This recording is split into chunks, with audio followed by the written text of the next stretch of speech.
బొట్టును పెట్టి మణిబాసికమును నుదుటను గట్టి పారాణిని పాదాలకు పెట్టి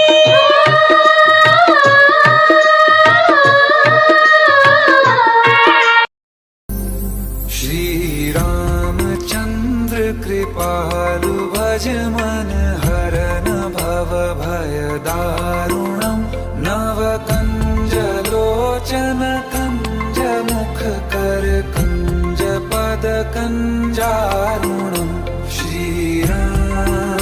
श्रीराम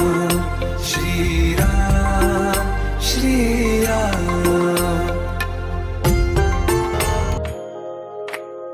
సీతకి రాముడే సొంతమయ్యే చోటిది నీలతో ఆకాశం